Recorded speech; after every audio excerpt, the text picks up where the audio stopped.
Hi అండి, నమస్తే. Welcome to current affairs light YouTube channel. ఇవాటి మన క్లాస్లో రీసెంట్ జరిగినటువంటి కరెంట్ అఫైర్స్ లో ఇంపార్టెంట్ కాన్సెప్ట్ నేర్చుకుందామండి.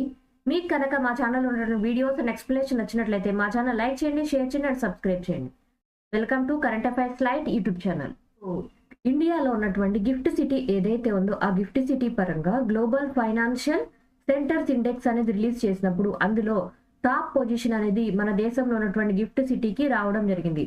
గిఫ్ట్ సిటీ అంటూ ఏం లేదు, గుజరాత్ లో ఉన్నటువంటి ఫైనాన్షియల్ సిటీ ఏదైతే ఉందో, ఏరియా ఏదైతే ఉందో డెవలప్మెంట్ పరంగా అంటే ఆర్థికాభివృద్ధి పరంగా బెస్ట్ గా వెళ్ళటం వల్ల ఈ గుజరాత్ సిటీని ఇండియాలోనే ఫైనాన్షియల్ సెంటర్స్ ఇండెక్స్ పరంగా ఫస్ట్ పొజిషన్ అనేది రావడం జరిగింది. అండ్ ఇక్కడ ఈ GFCA report nothing but global financial centres index report ఏదైతే ఉందో 37 రిపోర్టు, ఇది ప్రపంచంలో ఉన్నటువంటి చాలా నగరాల నుంచి బెస్ట్ గా ఆర్థికంగా ఎదుగుతున్నటువంటి నగరాలన్నింటినీ కూడా ఎవాల్యుయేట్ చేస్తుంటుంది అనమాట. ఏ దేశంలో ఉన్నటువంటి ఏ ఒక్క ప్లేస్ అనేది బాగా అభివృద్ధిలోకి వెళ్ళింది, ఏ నగరం బాగా అభివృద్ధి చెందుతుంది అనేది ఎప్పటికప్పుడు చెక్ చేస్తూ 119 ర్యాంకింగ్స్ తోటి, ఇండెక్స్ లెవెల్స్ తోటి ఎప్పటికప్పుడు మెయిన్ ఇండెక్స్ అనేది చెక్ చేస్తూ ఉంటుంది అనమాట. సో అలా ర్యాంకింగ్స్ ఇచ్చినప్పుడు మన దేశంలో ఉన్నటువంటి Gujarat international finance tech city ఏదైతే ఉందో దానికి మొదటి స్థానం అనేది రావడం జరిగిందనమాట. ఏ కేటగిరీలో మొదటి స్థానం వచ్చిందంటే రిప్యూటేషనల్ అడ్వాంటేజ్ లో ఈ యొక్క కేటగిరీ అనేది ఫస్ట్ పొజిషన్ అనేది మన గుజరాత్ ఇంటర్నేషనల్ ఫైనాన్స్ టెక్ సిటీకి రావడం జరిగింది.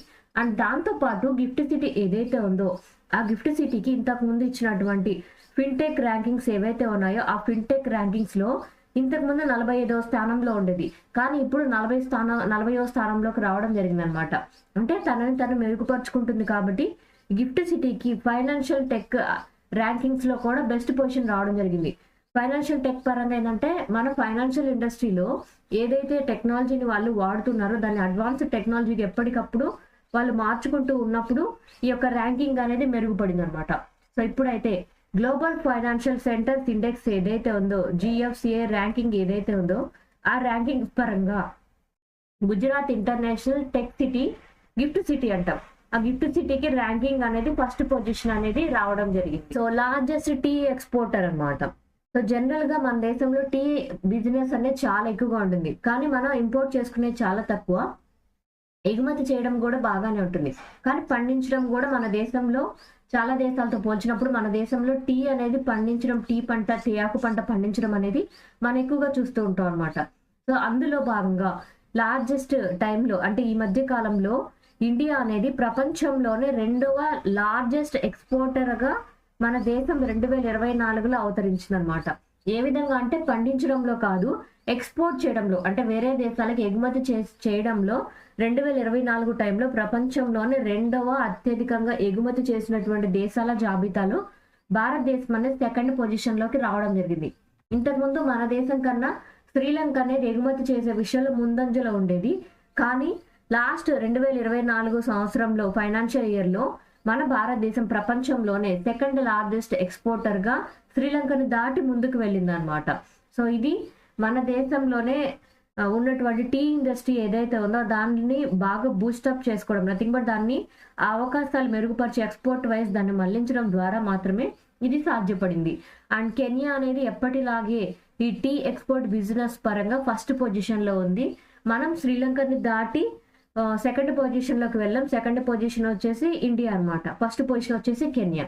అండ్ టీ ఎక్స్పోర్ట్స్ పరంగా అయితే ఇంతకు ముందు ఉన్న దానికన్నా కూడా అంటే లాస్ట్ ఒక 10 సంవత్సరాల కాలాన్ని కనుక మనం ఎగుమతి చేసేటువంటి విషయాన్ని గమనిస్తే, టీని ఎస్పెషల్లీ తేయాకుని ఎగుమతి చేసే విషయాన్ని గమనిస్తే లాస్ట్ ఇయర్ 2024 టైంలో 255 మిలియన్ కిలోగ్రామ్స్ టీ అనేది, తేయాకు పంట అనేది ఎగుమతి చేస్తూ భారతదేశం 2వ ఎగుమతి చేయగలిగేటువంటి తేయాకును ఎగుమతి చేయగలిగేటువంటి దేశంగా అవతరించడం జరిగింది.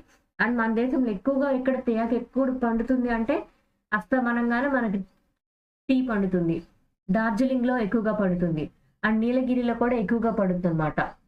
ఇదంతా కూడా ఇలా అన్ని చోట్ల మనం టీకి దాన్ని కూడా ఎక్స్పోర్ట్ ని పండించి ఎక్స్పోర్ట్ చేయడానికి మనం ఎక్కువగా ప్రిఫరెన్స్ ఇవ్వడం వల్ల భారతదేశం అనేది 2024 టైంలో ఎక్కువగా ఎగుమతి చేసినటువంటి దేశాల జాబితాలో 2వ స్థానాన్ని, ప్రపంచవ్యాప్తంగా ఉన్నటువంటి అన్ని దేశాల కేటగిరీలో 2వ స్థానం అనేది పొందడం జరిగింది. So so Wayanad land slides. So last year 2024 August నెలలో వచ్చినటువంటి వరదలు ఏవైతే ఉన్నాయో, ఇక్కడ కొండ చర్యలు విరిగిపడి జారిపడి ఇక్కడ వాయనాడ్ ప్రాంతంలో చాలా మంది ప్రాణాలు కోల్పోయారు. చాలా మంది గల్లంతయ్యారనమాట. అక్కడ భారీ వర్షాలు జరిగి వాయనాడ్ ప్రాంతంలో ఆ యొక్క దుర్ఘటన నుంచి, ప్రకృతి విపత్తు నుంచి తప్పించుకొని ఎవరైతే సర్వైవ్ అయ్యారో వాళ్ళందరికీ కూడా ఒక టౌన్షిప్ ప్రాజెక్ట్ అనేది ఏర్పాటు చేస్తున్నట్లుగా తెలియజేశారనమాట. ఈ టౌన్షిప్ ప్రాజెక్ట్ ఎందుకోసం అంటే ఎవరైతే వాళ్ళ యొక్క ఇల్లు కోల్పోయారో, వాళ్ళ యొక్క జీవనాన్ని కోల్పోయారో వాళ్ళందరికీ కూడా ఒక ఇల్లు లాగా కట్టించడమే ఆ యొక్క గవర్నమెంట్, ఆ రాష్ట్రం యొక్క గవర్నమెంట్ చేస్తున్నటువంటి వర్క్ అనమాట. ఇక్కడ కేరళ సీఎంగా ఉన్నటువంటి పినరయి విజయన్ గారు ఈ యొక్క మోడల్ టౌన్షిప్ ఏదైతే ఉందో దానికి ఫౌండేషన్ స్టోన్ అనేది వేయడం జరిగింది. అది ఎక్కడ అంటే ఎల్స్టన్ ఎస్టేట్ కాల్పేట ప్రాంతంలో దీనికోసం ఫౌండేషన్ స్టోన్ అనేది ఏర్పాటు చేయడం జరిగింది. అండ్ ఇక్కడ టౌన్షిప్ ఏదైతే ఉందో దానిలో నియర్లీ 430 వరకు కూడా ఇళ్ల నిర్మాణం, అది కూడా ఒక్కొక్కరికి 7 సెంట్ల స్థలంలో ప్లాట్ కేటాయించి ఇల్లు అనేది నిర్మిస్తూ ఉన్నారు. అందులో కూడా ఇక్కడ ఇళ్ల నిర్మాణమే కాదు, అక్కడ కమ్యూనిటీ సెంటర్స్ కావచ్చు, మార్కెట్ కావచ్చు, హెల్త్ సెంటర్స్ కావచ్చు, అంగన్వాడీ కేంద్రాలు ఇవన్నీ కూడా ఏర్పాటు చేస్తూ అక్కడ ఒక మంచి కాలనీని, అక్కడ 430 కుటుంబాలు జీవించే విధంగా ఒక మంచి టౌన్షిప్ అనేది ఏర్పాటు చేయడానికి ఫౌండేషన్ స్టోన్ అనేది పినరయి విజయన్ గారు స్టార్ట్ చేశారనమాట. అండ్ ఇక్కడ దీంట్లో ఇంత మంచి టౌన్షిప్ లో ఓన్లీ ఇల్లు నిర్మాణమే కాదు, అక్కడ పరిస్థితులకు అనుగుణంగా అక్కడ పవర్ సప్లై కోసమైనా కొంతవరకు స్ట్రీట్ లైట్స్ యూసేజ్ కి ఇట్లాంటి వాటి కోసం మెకానిజం కోసం సోలార్ పవర్ అనేది ఎక్కువగా యూజ్ చేయడం అనేది చేస్తూ ఉన్నారు. దాంతోపాటు ట్రీట్మెంట్ కంటామినేటెడ్ వాటర్ ఏదైతే ఉందో వేస్ట్ వాటర్ ట్రీట్మెంట్ ప్లాంట్ కూడా ఈ యొక్క ప్రాజెక్ట్ లో భాగంగా తీసుకొని వచ్చి ఏర్పాటు చేయబోతున్నారు. సో వాయనాడ్ సర్వేయర్స్ ఏవైతే ఉన్నారో వాళ్ళ కోసం ఇళ్ల నిర్మాణం అనేది చేయడం అందరూ ఆనందించదగినటువంటి విషయం అనమాట. సో ఆ రాష్ట్ర గవర్నమెంట్ అక్కడ ఇల్లు కోల్పోయి జీవనాధారం కోల్పోయిన వాళ్ళందరికీ ఇల్లు కట్టించి ఇవ్వడం అనేది చాలా మంచి విషయం. సో ఇండియా పరంగా ఇండియా యాంటీ డంపింగ్ డ్యూటీ అనేది చైనా పరంగా వచ్చేటువంటి ఇంపోర్ట్స్ మీద ఒక 5 years కి తగ్గట్టుగా వేయబోతుంది అనమాట. ఎందుకోసం ఇలా ఇంపోర్ట్ డ్యూటీస్ ఉంటాయి, యాంటీ డంపింగ్ డ్యూటీ అంటే ఏంటి, అండ్ చైనా లాంటి దేశం మీదే మన దేశం ఎందుకు వేసింది, ఇటువంటి విషయాలన్నీ మనకి ఎకానమీ వైజ్ చాలా ఇంపార్టెంట్ అనమాట. మనకి డ్యూటీస్ నథింగ్ బట్ ఇక్కడ విధించేటువంటి పన్నులు ఏవైతే ఉన్నాయో dumping tax, anti dumping tax ఇట్లా మనం వింటూ ఉంటాం. సో చాలా రకాలు ఉంటాయి వాటిలో. సో ఇప్పుడైతే మన భారతదేశం యాంటీ డంపింగ్ డ్యూటీ అనేది వేస్తుంది. అన్ని దేశాల మీద అంటే కాదు, ఓన్లీ చైనా దేశం నుంచి మన దేశంలోకి ఏవైతే దిగుమతులు వస్తూ ఉన్నాయో ఆ దిగుమతుల మీద బ్యాన్ విధించడం కోసమే ఒక 5 సంవత్సరాల పాటు ఈ యొక్క యాంటీ డంపింగ్ డ్యూటీ అనేది చైనా నుంచి వచ్చేటువంటి దిగుమతుల మీద వేస్తూ ఉందన్నమాట. ఎందుకోసమో కూడా చూద్దాం. ఇక్కడ dumping, so dumping is nothing but ఇక్కడ మనం అర్థం చేసుకోవాలి ఏంటంటే ఏదైనా అభివృద్ధి చెందినటువంటి దేశాలు ఉన్నాయి. ఫర్ ఎగ్జాంపుల్ ఇక్కడ మనం చైనా చెప్పుకుంటున్నాం కాబట్టి చైనా లాంటి అభివృద్ధి చెందినటువంటి దేశాల్లో ఏం చేస్తూ ఉంటారంటే అక్కడ లోకల్ మార్కెట్లో కన్నా కూడా పక్క దేశాల్లో ఏవైతే ఉంటాయో లైక్ ఇండియా కావచ్చు, పాకిస్తాన్ కావచ్చు, ఇంకా అటువైపు ఏదైతే మార్కెటింగ్ కి అనువుగా ఉన్నటువంటి సింగపూర్, మలేషియా ఇటువంటి దేశాల్లోకి వాళ్ళ ప్రొడక్ట్స్ ని పంపించేస్తుంది అనమాట. ఎందుకంటే అమ్మి ఆదాయం పొందడానికి. సో అమ్మే విధానంలో ఎలా ఉంటుందంటే వాళ్ళు ఒక ప్రోడక్ట్ ని తయారు చేసినప్పుడు దాన్ని చాలా చీప్ గా తయారు చేసి, అంటే దాని యొక్క కాస్ట్ ప్రైస్ ఎంతో దానికన్నా కూడా, అంటే ఒక వస్తువును తయారు చేయడానికి రూపాయి పడితే జస్ట్ దాన్ని 2 రూపాయలకే వాళ్ళు వాళ్ళ దేశం నుంచి బయటకు తీసుకొచ్చి అమ్ముకుంటారు. కానీ ఆ ప్రొడక్ట్ యొక్క కాస్ట్ అనేది 10 రూపాయల వరకు అమ్మచ్చు.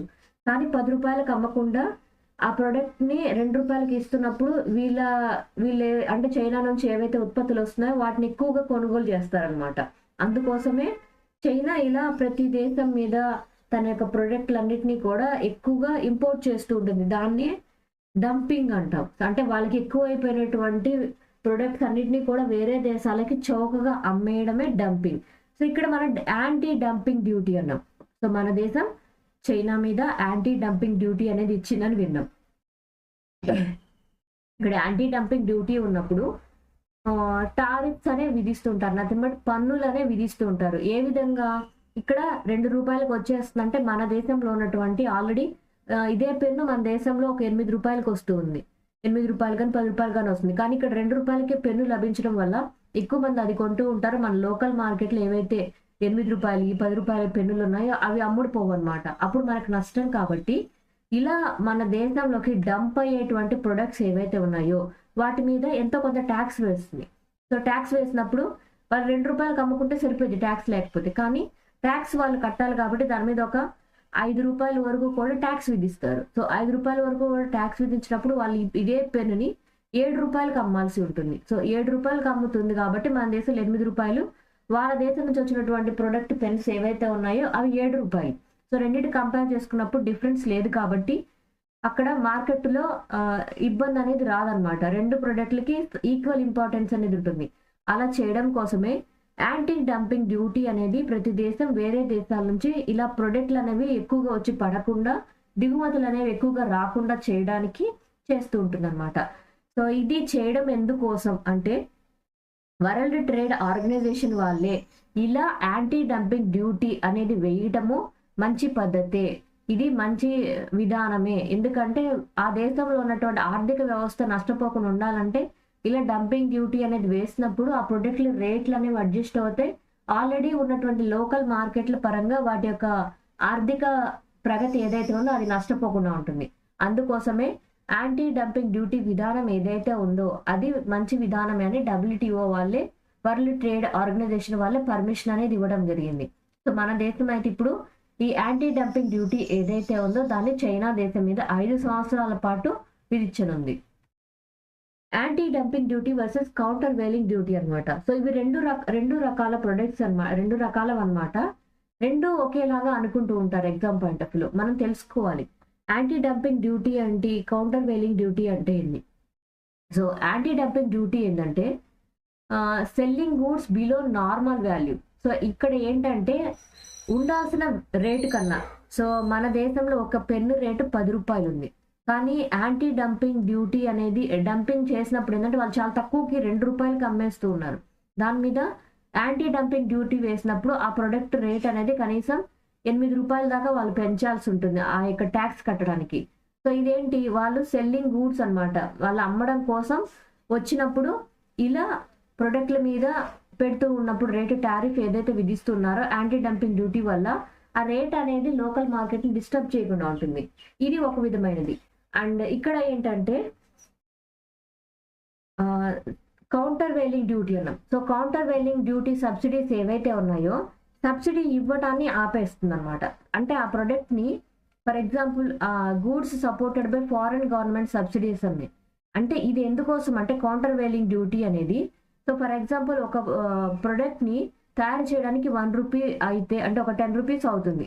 సో ₹10 తయారు చేయడానికి అయ్యే ప్రొడక్ట్ని ఆ యొక్క దేశంలో, అంటే ఇప్పుడు చైనా ఉంది ఫర్ ఎగ్జాంపుల్, ఆ చైనా ఏం చేస్తుంది అంటే ₹10 అయ్యే విధానంలో ₹5 సబ్సిడీ ఇచ్చేస్తుంది.